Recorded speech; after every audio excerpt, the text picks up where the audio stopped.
50 degrees, and it's a little cool, but not really a dramatic drop quite yet. I'll look at the satellite and radar picture.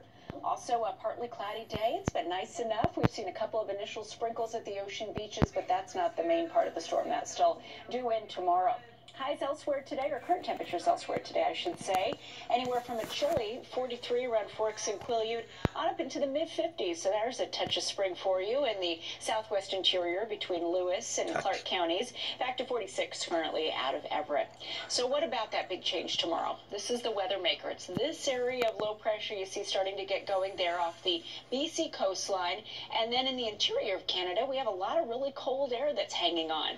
The two are going to join forces, come together tomorrow to create a little round of lowland snow here in the middle of March. This area of low pressure diving south of us into Oregon, and so that's kind of a detour, really diving to the south toward Portland and the Willamette Valley. An area of low pressure is always going to suck air into it, so all of a sudden we get these gusty northerly winds coming in via the usual route right through the Fraser River Valley, so they start to howl there near the BC border.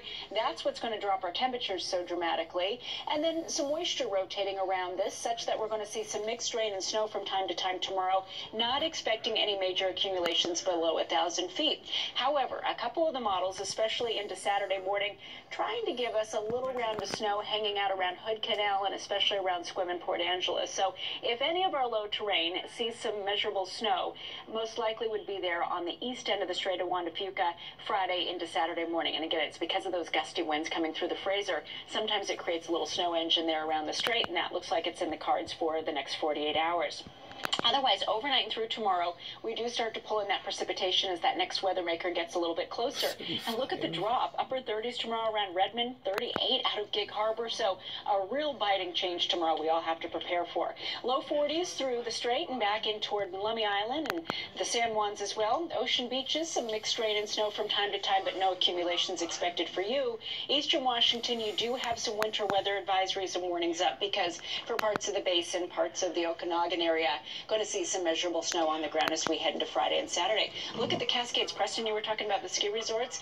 Real bitter up there tomorrow. Just 20s for highs. So this cold air really takes over.